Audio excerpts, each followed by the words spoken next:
4. O Criador.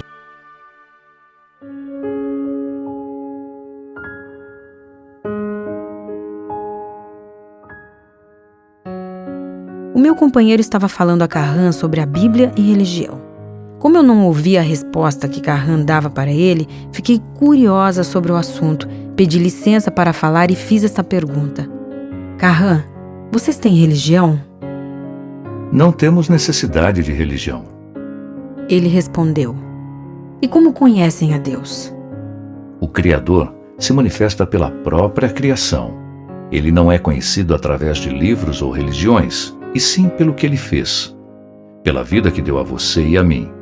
Pelo ar que você respira e eu também. Pela água que você bebe e eu também. Pela terra que você pisa e eu também. É pela grandeza de sua criação que ele se faz conhecer em todo lugar. Tudo o que você e eu fazemos, admirar, conhecer, viver, alimentar-se, vestir-se, tudo é dele e, sendo dele, ele se faz presente em todo lugar. Por isso digo a você que o conhecemos. Puxa, Kahan, parece que é a primeira vez que eu estou ouvindo falar de Deus, exclamei. Vocês conhecem a Bíblia? Perguntei em seguida. Já ouvi várias pessoas falarem desse documentário que vocês chamam de Bíblia. Depois desta resposta, ele me fez uma pergunta que eu achei estranha, porque o meu companheiro tinha falado a ele sobre textos bíblicos, principalmente aqueles que mostram a necessidade que temos de amar a Deus para termos direito à vida eterna. Kahan perguntou-me desta maneira. Diga-me agora, dentro de tua sinceridade, o homem da tua terra ama o Criador? Foi assim que eu respondi. Essa palavra amor é muito usada, mas pouco praticada. O único amor que eu acho que existe realmente é o amor dos pais para os filhos. E, mesmo assim, acontece às vezes de os pais não gostarem de seus filhos, ou os filhos não gostarem dos seus pais. É também usada a palavra amor entre um homem e uma mulher. Mas eu não acho que esse sentimento seja amor, e sim desejo carnal em primeiro lugar, e depois uma amizade entre ambos, mas nunca amor, porque o verdadeiro amor é eterno, não morre, enquanto que o amor entre um homem e uma mulher pode morrer e renascer várias vezes, isto é, sempre que houver desejo. Entre a humanidade não existe amor, pois se houvesse amor não haveria guerra, nem roubos e nem fome. Não há amor nem mesmo pela natureza, pois se houvesse, o homem não procuraria danificá-la tanto. Olha, Kahan, eu acho que o homem não ama nem a si mesmo, e se ele não tem capacidade de amar a si, não poderá de maneira alguma amar o seu próximo. Não amando o próximo que ele pode ver e tocar, como pode amar a Deus que ele não vê? O ser humano não é o seu próximo. Ele é o seu semelhante. Os animais, sim. Eles são o seu próximo. Achei esta resposta muito estranha, mas eu não queria discutir minha opinião naquele momento, então fiz-lhe outra pergunta. Kahan, Deus é espírito? O Criador não é espírito, pois o espírito é uma criação dele. E sendo ele o Criador do espírito, mostra-nos que ele está muito além da sua própria criação. Eu sou um espírito e você também o é. Sua parte visível, que é a matéria, não pode me responder nada sem sua real presença. Quando você abandona sua matéria, esta fica completamente sem valor, morre. De onde vem o seu conhecimento sobre Deus? Perguntei. Nosso conhecimento sobre o Criador vem diretamente dele. Como? Insisti. Quando fomos criados, todos nós, inclusive você, já nascemos com capacidade para entendê-lo como Criador de todas as coisas. Isto é registrado na memória já por sua natureza. No entanto, toda a pesquisa que fazemos na sua terra, com respeito ao Criador, já não é a mesma. Foi o que Kahan explicou antes de me fazer a seguinte pergunta. Mas diga-me, o que pensa com relação a nós? Bem, Kahan, eu não penso nada, porque para mim vocês não existem. Mesmo vendo-me aqui, bem perto de você, continua a acreditar que nós não existimos? Eu não entendo. Você já vai entender. Na minha terra, como você deve saber, existem as religiões. Estas mesmas religiões ensinam que não há vida em outros planetas, que somente em nosso mundo tem vida humana e que nós somos feitos à imagem e semelhança de Deus, ou o Criador, como vocês o chamam. A única ideia de vida em outros planetas que eu tenho é dos filmes ou desenhos animados. Estes filmes mostram-nos a vida em Marte. Sabe como são os marcianos? Homens verdes e com antenas na cabeça, e os vulcanos, que são homens fortes, feios, de orelhas grandes e pontudas. Partindo deste princípio é que eu disse que não penso nada. Daqui para frente, então, é que eu vou começar a pensar. Kahan deve ter gostado do que eu disse, pois foi com um sorriso que ele me disse assim: Gosto de falar contigo.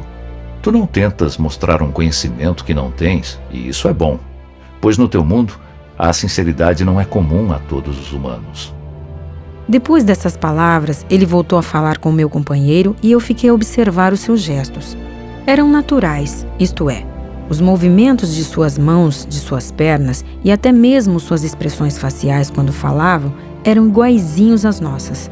Quando puxava as mangas de sua roupa para cima, eu via que seus braços morenos tinham pelos, como os homens de nossa terra. Enquanto eles conversavam, notei um outro rapaz que saiu de um corredor.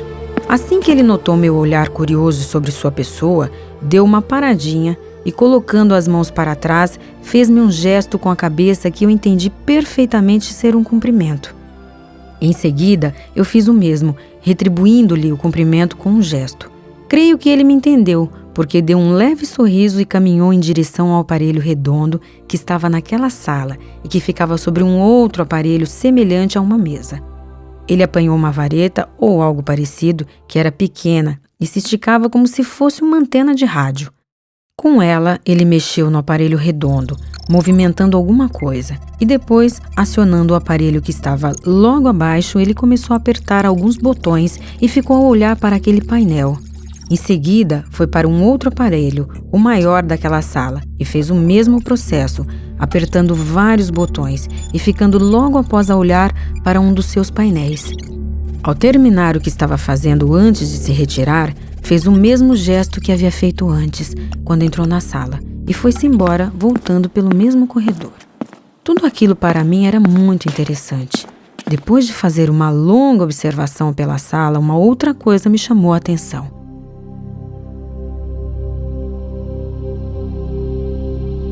Foi o tal aparelho em que estavam ligados os nossos capacetes.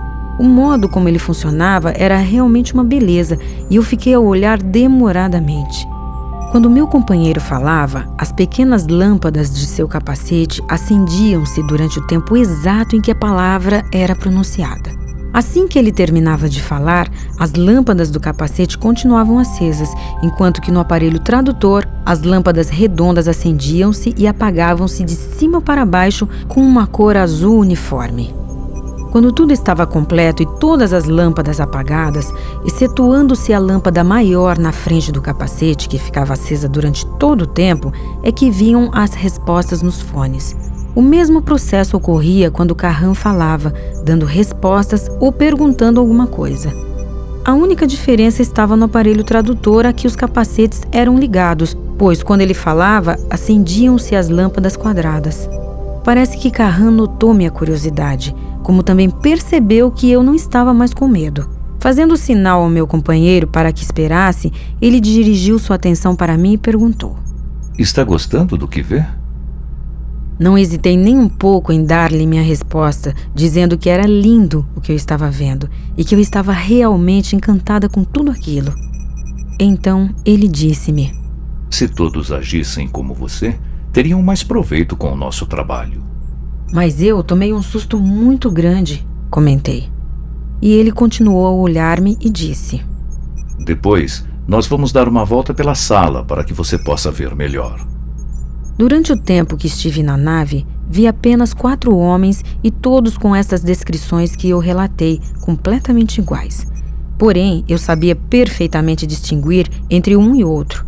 Onde estava essa diferença, não sei, mas que havia, isto havia. Era como se fossem gêmeos, todos com a mesma fisionomia, mas com traços diferentes. Todos tinham um olhar calmo e o semblante alegre. Perguntei a Carran se aquelas pessoas, ou melhor, se os 2 rapazes que vi além deles, eram seus irmãos.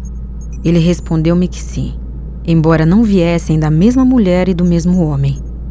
Eu não entendi, Carran, porque no meu mundo, irmãos são justamente os que vêm de uma mulher e de um homem só, disse eu. Olhando-me calmamente, ele disse-me assim: Na minha terra, todos somos irmãos e não importa quem sejam seus pais, porque somos uma só raça, um só povo, uma só família. Esta resposta deixou-me muito curiosa e com vontade de fazer outras perguntas. Ele notou minha indecisão e me provocou. Tivemos então o seguinte diálogo: Por que esta preocupação? Tem medo do que quer saber? Não se trata de medo. Estou apenas pensando no que você acaba de me dizer. Existe guerra no seu mundo? Não, pois como eu disse, somos todos irmãos. Desta maneira, nós também somos todos irmãos, e no entanto existem as guerras. Qual a diferença do meu mundo para o seu mundo?